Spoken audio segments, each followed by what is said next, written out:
네, 이 자리까지 나오신 모든 분들 진심으로 환영합니다. 올해 우리 교회에 표어가 무너진 데를 보수하는 교회입니다. 보수한다는 건 새로 고치고 회복시킨다는 겁니다. 무너진 데를 다시 고치고 회복하는 교회라는 주제 아래서 하나님 앞에서 우리의 예배, 하나님의 말씀을 대하는 우리의 자세, 그리고 하나님을 소망하는 자로서 우리가 어떤 마음의 강구들을 하나님 앞에 올려드리며 살아가는지를 살펴왔었습니다. 그리고 4월에는 그런 하나님 앞에서 바른 예배와 관계가 회복된 자들로서 우리 자신들을 확인하면서 우리는 예수 그리스도의 구속의 은혜로 회복된 자들이다. 그리고 우리를 얽어매는 다양한 문제들 속에서도 우리는 자유함을 받고 우리의 어떤 부족함과 연약함이 있을지라도 하나님께서 그걸 용납하시고 우리에게 새 힘을 주셔서 하나님의 자녀로 살아가게끔 하신다는 말씀을 들었습니다. 그리고 지난주에는 요셉의 이야기를 통해서 가장 가까운 형제 혹은 가족 사이에 일어날 수 있는 그런 어려움 속에서도 그런 문제들을 어떻게 해결하는 것이 바른 자세인지에 대해서 말씀을 살폈습니다. 오늘은 거기서 조금 더 확장된 형태에서 주님의 교회가 어떻게 서로의 관계를 잘 회복시키며 그 주님의 교회를 어떻게 온전하게 세워갈 것인지에 대한 말씀을 살펴가기를 원합니다. 교회가 하나 된다는 건 굉장히 중요합니다. 우리 교회 같은 경우에 이름도 하나교회죠. 하나교회이기 때문에 옷이나 부르기 하나밖에 없기 때문에 하나교회, 하나도 되고 하나 되는 그런 교회로서의 그 하나교회라는 의미도 있을 것입니다. 근데 이 하나됨이라는 건 오늘 에베소서 말씀대로 따르면 하나님께서 우리에게 주신 선물인 것입니다. 그러니까 여러분들께서는 지금 하나님께서 주신 선물을 누리고 있는 겁니다. 그 이름 자체가 하나교회이기 때문에, 그렇죠? 어떻게 선물로 잘 누리고 계시는 건가요? 네. 우리가 항상 교회로 모일 때마다 오늘은 뭔가 큰 선물을 받으러 간다. 그 큰 선물을 가지기 위해서 간다 하는 이런 마음으로 모이면 좋을 것 같습니다. 오늘 우리가 읽은 그 본문을 보면 사도 바울은 4절부터 6절 사이에 7가지 하나를 이야기합니다. 한 몸, 한 성령, 한 소망, 한 주, 한 믿음, 한 세례, 한 하나님 아버지. 이건 그냥 단순한 교리적 나열이 아닙니다. 교회의 하나됨이 삼일째 하나님에게서 흘러나온다는 선언입니다. 성부 하나님은 모든 것의 근원이 되십니다. 그 하나님께서 교회를 당신의 가족으로 불러주셨습니다. 교회에 모인 우리들은 하나님을 부를 때 하나님 아저씨 이렇게 안 부릅니다. 이게 부르나요? 하나님 아버지라고 부릅니다. 하나님 아저씨 그럼 왠지 좀 이상해요. 그죠? 하나님 삼촌 그래도 이상해요. 근데 하나님 아버지 그러면 자연스럽죠. 분명히 우리 육신의 아버지는 따로 있습니다. 그죠? 저와 여러분들의 육신의 아버지는 다 다릅니다. 그런데도 하나님 아버지로 모이는 우리는 대단히 자연스럽고 그것보다 더 어울리는 것이 없죠. 하나님께서 우리를 당신의 가족으로 불러주셨습니다. 예수 그리스도 성자께신 예수 그리스도께서는 십자가로 유대인과 이방인의 담을 허물고 한 새 사람을 만들어 주셨습니다. 그리고 성령 하나님은 각 성도를 그리스도와 연합시키고 서로 한 몸으로 묶는 실제적인 능력이 되어 주십니다. 그래서 저와 여러분들이 이 교회를 함께 모여서 이룰 수 있는 것은 다 성령 하나님께서 우리를 묶어 주셨기 때문에 가능한 겁니다. 물론 우리가 이 교회를 선택하고 나올 때는 다양한 이유가 있습니다. 옷이나 부르게 교회가 하나밖에 없으니까 참 교회를 안 갈 수는 없고 어쩔 수 없이 나간다. 뭐 그렇게 올 수도 있죠. 교회 가면 그래도 겨우 한국 사람들 얼굴이라도 볼 수 있으니까 그래서 나온다. 그럴 수도 있습니다. 우리가 교회를 선택하는 이유들은 다양할 수 있어요. 거기에 교회가 있기 때문에 어떤 저런 이런저런 이유로 교회를 가야 되겠다고 생각했기 때문에. 그런데 그 근본에는 성령 하나님께서 우리를 그리스도와 한 몸이 되게끔 묶어주시는 역사가 있기 때문에 그런 것입니다. 그게 없다면은요. 교회로 모이는 게 아닙니다. 그거는. 그냥 교회를 잠시 들렸다 가는 것일 뿐이죠. 그러므로 교회는 단순한 조직이 아닙니다. 그리스도를 머리로 하는 살아있는 유기체들입니다. 저와 여러분들 각자의 몸이 살아있잖아요. 손은 손대로 움직이고 발은 발대로 움직이고 지금 여기 상태도 말은 입은 입대로 움직이지만 눈은 눈대로 또 움직이잖아요. 각자 각 지체들이 다 살아서 있기 때문에 그런 것입니다. 그것처럼 우리들도 그리스도 안에서 한 몸을 이루지만 다 살아있는 그런 유기체들로서 생명력이 있게끔 모여 있는 것입니다. 우리는 하나 되기 위해서 힘쓰는 사람들이 아닙니다. 하나 되기 위해서 우리가 막 노력해야 되겠구나 그렇게 생각하기 쉬운데 오늘 말씀을 보면 우리는 하나 되기 위해서 힘쓰는 존재가 아니라 이미 하나 된 존재라는 사실입니다. 이 사실을 우리가 놓치게 되면은 교회를 인간적인 모임으로 전락시켜버리게 되는 것입니다. 인위적인 방식으로 교회를 하나로 묶기 위해서 이런저런 일들을 하죠. 이런 행사도 해보고 저런 행사도 해보고 이런 모임도 만들어보고 저런 일들도 해보고 다양한 일들을 하면서 그냥 사람들의 마음을 묶어보기 위해서 이렇게 저렇게 활동을 하게 되면은 일반 사교단체 혹은 세상에 속해 있는 그런 집단에 불과할 것입니다. 그러나 교회는 그런 곳이 아닙니다. 우리가 한 주님을 고백하게 될 때 우리는 이미 끊을 수 없는 하나가 되었음을 분명히 확인하게 되는 것입니다. 저와 여러분들이 어떻나요? 예수 그리스도의 이름으로 기도합니다. 그러면은 어떻게 하시나요, 다들? 아멘 하죠, 아멘. 예수 그리스도의 이름으로 기도합니다. 그럴 때 아멘이란 그 뜻은 예, 동의합니다. 저도 그렇게 생각합니다. 저도 그렇게 고백합니다. 바로 그 아멘을 하는 것입니다. 예수 그리스도를 함께 고백하는 저와 여러분들은 이미 하나가 되어 있는 것입니다. 하나. 문제는 그 하나됨을 우리가 잘 드러내어야 하는 것입니다. 개혁교회는 이 에베소서 4장의 하나됨을 이해할 때 이 두 가지 교회의 모습으로 이해를 합니다. 하나는 보이는 교회입니다. 그리고 또 하나는 보이지 않는 교회입니다. 먼저 보이지 않는 교회를 보시면 여러분들 교환이 있는데 보이지 않는 교회란 하나님께서 택하신 모든 성도들의 총체다. 전부다 하는 것입니다. 전부. 그래서 이미 완전히 하나됨을 이룬 공동체이다.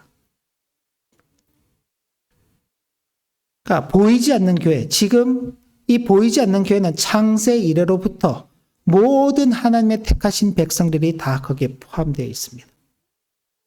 이 땅에 어떤 보이는 형태의 교회의 모습으로 나타나 있지 않아요. 그런데 보이지 않는 교회가 있습니다. 보이는 교회가 있습니다. 보이는 교회란 지금 우리가 속해 있는 이 지역 교회, 곧 눈에 보이는 공동체입니다. 그러니까 저와 여러분들은 두 가지 교회에 속해 있는 것입니다. 하나는 보이지 않는 교회에도 속해 있고 하나는 보이는 교회에도 속해 있는 것입니다.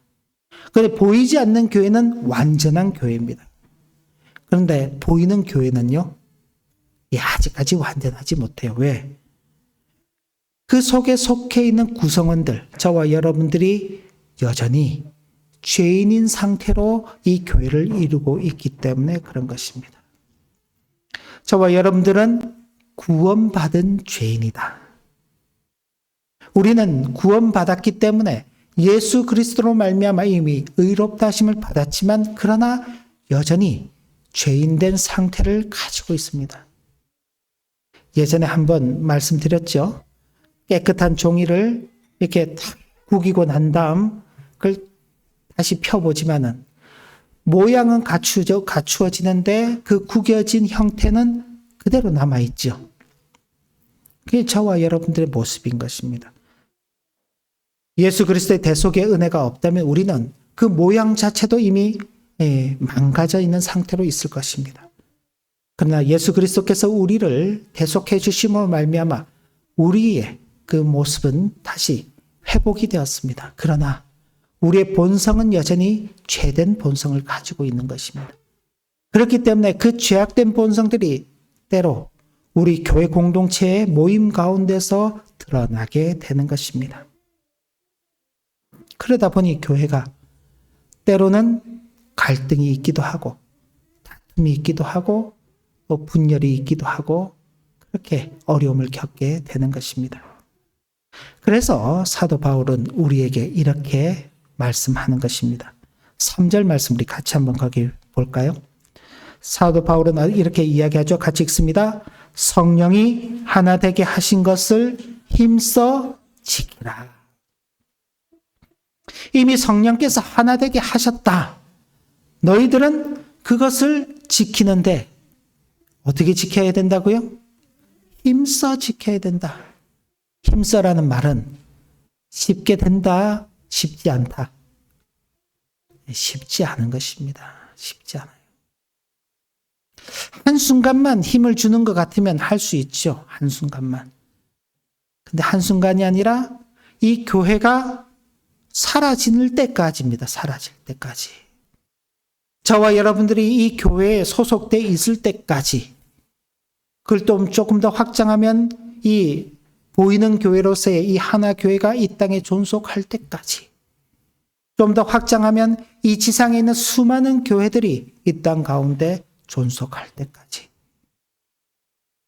그 교회를 이루는 지체들은 그 교회를 하나 되게 하신 그 일에 힘써 지켜 행해야 하는 것입니다.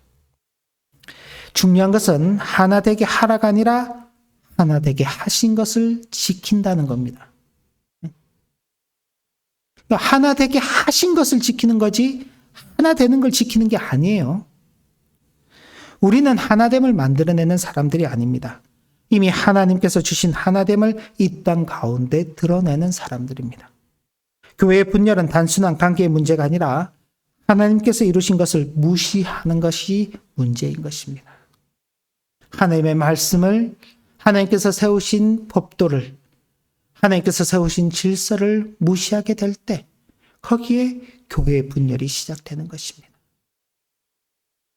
반대로 교회의 연합은 그 교회 가니까 분위기 좋더라. 그 교회 가니까 성도들이 참 친절하고 좋더라. 그 교회 가니까 참 교회 갈 맛이 나더라. 그런 어떤 눈에 보이는 형태를 넘어서는 것입니다. 교회의 연합은 화합이 아니라 하나님의 사역에 순종하는 것입니다. 하나님의 역사를 이루어가는 것입니다.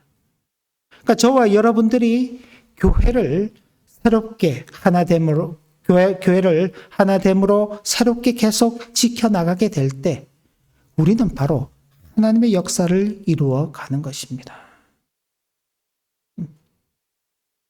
하나님의 말씀에 순종하고 하나님께서 이루시는 구원의 역사를 어떻게 이루어갈까?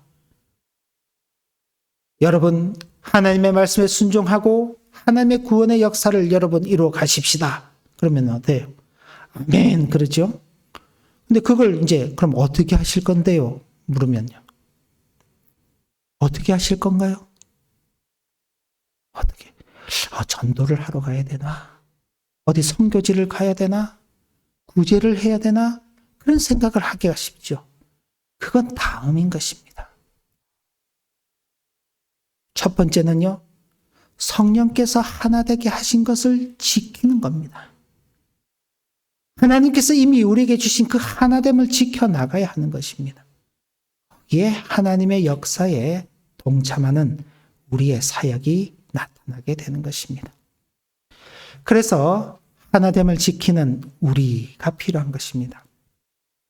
우리가 하나됨을 지키려고 할 때 우리에게 요구되는 태도가 있습니다. 오늘 2절 말씀을 보면 겸손, 온유, 오래 참음, 사랑으로 서로를 용납함과 같은 그런 태도들이 요구됩니다. 이 참 중요하죠. 겸손하고 온유하고 오래 참고 사랑으로 서로 용납한다. 이건 선택사항이 아니라 하나됨을 유지하기 위한 필수 조건입니다. 겸손이 없으면 어떻게 된다고요? 교환을 우리 같이 한번 읽어볼까요? 겸손이 없으면, 온유가 없으면, 오래 참음이 없으면, 사랑이 없으면, 하나됨을 이루어 가야 되는데 이런 것들이 필요한 것입니다. 아주 중요한 덕목들이죠. 근데 이것만 있으면 하나됨을 이룰 수 있을까요? 성경 말씀을 보면 이 하나됨을 이루기 위해서 우리에게 겸손하라, 온유해라, 오래 참아야 된다, 사랑으로 서로 용납해야 된다라고 말씀하고 있는데 그 다음 이어서 나오는 말씀은요. 이를 위해서 하나님께서 교회 가운데 사도, 선지자, 목사, 교사를 허락하셨다라고 말씀합니다. 왜요? 성도를 온전하게 하여 그리스도의 몸을 세우려 하십니다. 여기서 아까 말씀드렸던 것처럼 교회가 단순한 친목 모임이나 어떤 교회 분위기만 바꾼다고 해가지고 그 하나됨을 이루어갈 수 있는 것이 아니라는 말씀입니다. 하나님의 말씀이 우리에게 주어지지 않는다면요. 그 말씀의 역사가 없다면은 우리가 아무리 겸손하고 온유하고 오래 참고 사랑으로 서로를 용납해도 그것은 참된 하나됨을 이룰 수 없는 것입니다. 말씀의 선포와 가르침은 교회를 하나되게 하는 핵심 수단입니다. 진리가 사라진 연합은 참된 연합이 아닙니다. 참된 하나됨은 반드시 말씀 위에 세워지게 되는 것입니다. 그러므로 직분은 권위가 아니라 섬김의 도구이며 진리의 말씀 위에서 공동체를 성숙하게 만드는 수단임을 알아야 하는 것입니다. 목사가 여기 있는 것도 마찬가지죠. 교회를 섬기고 성도들 섬기기 위해서 있는 것이지 그걸 가지고 어떤 자기 잘난 척 하기 위해서 있는 게 아닌 것입니다. 말씀으로 바로 섬겨 나가는 것이죠. 이미 하나 되게 하신 그 교회를 하나님 앞에서 바르게 지켜나가기 위해서 힘쓰도록 어떻게 하는 것이 힘쓰는 것인가를 가르치고 함께 그 일을 감당하기 위해서 목사가 있는 것입니다. 우리 교회는 아직 장로님이 계시지 않는데 안수 집사님이 계신 이유도 바로 그런 것입니다. 또 여러 교회의 집사님으로서 수고하는 분들이 계신데 역시 마찬가지죠. 우리 같은 교회에서 집사라는 직분을 이렇게 맡기게 되면 어떤 대우받는 건 아니죠. 그저 교회에서 열심히 봉사하시라고 그냥 이름 부르기 하니까 집사라는 직분을 이렇게 주고 봉사합시다. 이렇게 요청하게 되는 건데 그게 그런 수고와 섬김을 통해서 우리 교회가 함께 세워져 가는 것입니다. 목회자는 말씀으로, 성도들은 섬김으로 그렇게 함께 교회를 이루어가는 것입니다. 우리 공동체가 말씀 안에서 함께 자라가게 될 때 그 안에 속해 있는 우리도 비로소 성숙한 한 사람으로 세워져 가게 되는 것입니다. 자, 앞서서 1번에서 그죠? 겸손, 온유, 오래 참음, 사랑으로 서로를 용납함과 같은 그런 태도는 필수 요소라 그랬습니다. 근데 뒤이어서 말씀이라는 것을 우리에게 강조하고 난 다음에 그 말씀을 통해서 비로소 우리가 그런 우리에게 필수로 요구되는 그 태도들을 갖출 수 있구나 하는 것을 보여주시는 것입니다. 말씀을 떠난 섬김, 말씀과 분리되어 있는 섬김은 결코 교회를 하나 되지 못하게 만듭니다. 그런데 말씀은 또 바르게 세운다고 그러는데 교회가 전혀 섬김이 없어요. 희생하려고 하지도 않고 용서하려고 하지도 않고 오래 참지도 않고 사랑도 없으면요. 그것도 교회를 하나로 세우는 게 아닌 것입니다. 이 두 가지가 잘 접목되어야 하는 것입니다. 그래서 17세기 믿음의 선배들이 작성한 웨스트민스터 신앙 고백서를 보면 성도의 교제에 대해서 이렇게 가르치고 있습니다. 짧은데 같이 한번 읽어볼까요? 성도들은 그리스도의 연합으로 말미암아 서로의 은사와 은혜 안에서 교제할 의무가 있으며 공적 및 사적 봉사를 통해 서로에게 유익을 주어야 한다. 그리스도와 연합으로 말미암아 서로의 은사와 은혜 안에서 교제할 의무가 있다. 각자가 받은 그 은사를 따라서 서로에게 어떻게 도움을 줄까? 그렇죠? 그 해야 될 의무가 있는 것입니다. 그걸 하지 않게 되면요, 의무 위반입니다. 의무 위반. 법에 저촉되는 거죠. 하나님께서 나중에 책임을 물으실 수 있는 겁니다. 어떻게? 공적 및 사적 봉사를 통해서.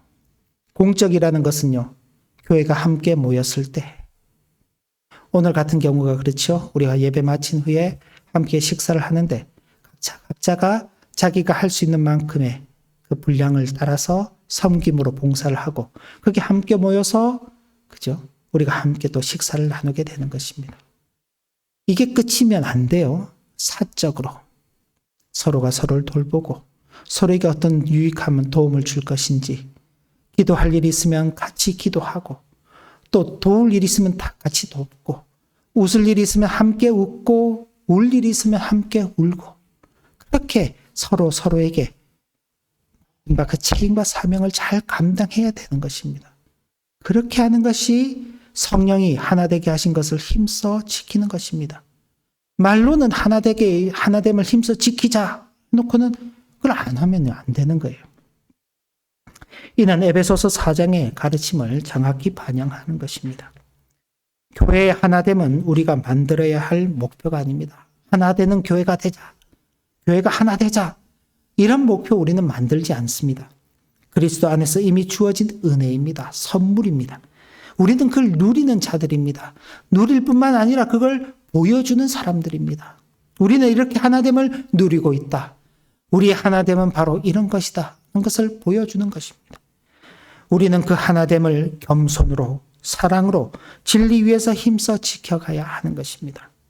우리가 서로를 참아주고 용납하며 말씀 안에서 함께 자라갈 때 세상은 교회를 통해서, 저와 여러분들을 통해서 하나님께서 이루신 연합을 보게 될 것입니다. 그 연합에 세상도 참여하고 싶죠.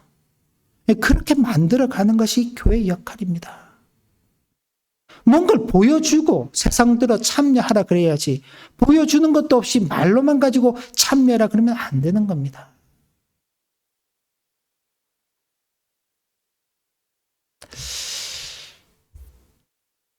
최근에 이제 제가 그냥 이렇게 자료를 보면서 좀 안타까운 그런 소식을 몇 가지 이제 접하게 됐는데, 먼저 지난해 이제 한국통계청에서 이 자료를 낸 결과를 보면서 기독교인이 1년 사이에 100만 명이 이렇게 줄어들었다. 그렇게 이야기를 하면서 굉장히 좀 심각한 그런 이제 이야기를 하더라고요. 그럼 독일은 어떤가? 그리고 독일도 찾아봤어요. 지난 3년 사이에 독일도 역시 매년 100만 명 정도가 줄어들고 있다고 합니다. 근데 더 심각한 거는요. 그럼 정기적으로 그 예배에 참여하는 신앙생활을 하는 사람들의 수는 어떻게 될까? 좀 추산할 수 있냐? 그러고는 이제 제가 GPT한테 한번 물어봤어요. 그랬더니 그 자료를 이렇게 검색해가지고 보여주는데, 개신교, 여기 이제 개신교는 루터 교회만을 이야기하는 겁니다. 루터 교회에서 매주 이게 정기적으로 신앙 예배 참여하고 신앙생활을 하는 사람들의 수를 40만 명 정도로 그렇게 추정할 수 있다. 이렇게 이야기를 하더라고요. 로마 가톨릭 같은 경우에 한 달에 한 번 정도 미사에 참여하는 사람들은 130만 명 정도.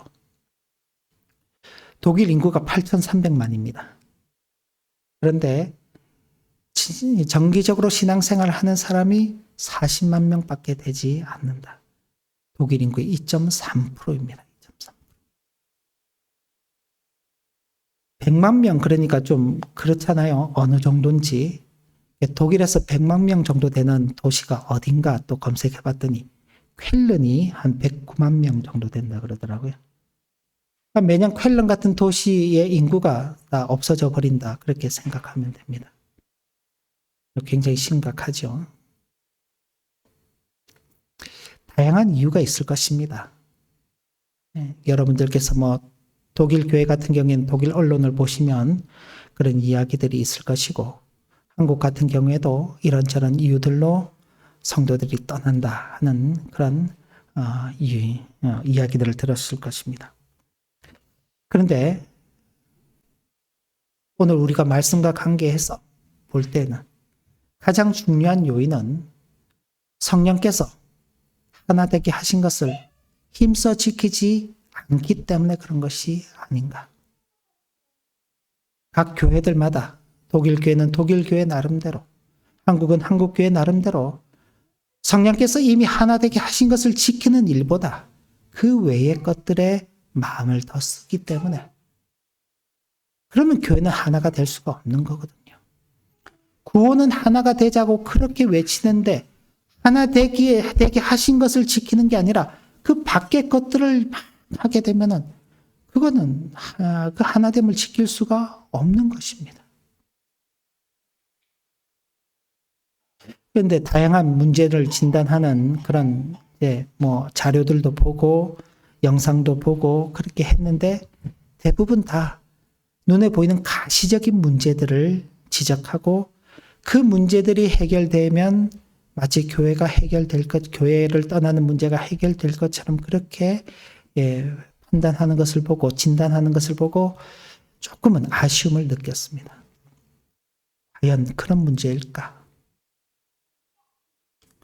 단적인 예를 하나 들면 한국 교회를 떠나는 분들이 왜 교회를 떠납니까? 라고 그렇게 질문을 할 때 교회 가면은 늘 목사가 그 돈 내라는 이야기만 하더라. 그러면서도 목사는 또 아주 여유롭게 살더라. 목사가 돈만 아는 것 같다. 교회가 마치 주식회사인 것 같다. 교회를 크게 지어놓고 그 교회를 아들한테 물려주려고 막 그렇게 애를 쓰더라. 교회는 가서 좀 출세하고 힘있고 돈 있고 권력 있는 사람들이 막 가면 환영받고 돈 없고 가난한 사람들이 가면은 환영을 못 받더라. 한국 교회는 대체적으로 이제 그런 불만들을 이야기하면서 그거 보기 싫어서 교회를 안 가겠다. 그럼 작은 교회 가면 되죠. 개척교회 가면 되죠. 근데 개척교회는 10개 교회 중에 7개가 문을 닫는다고 합니다.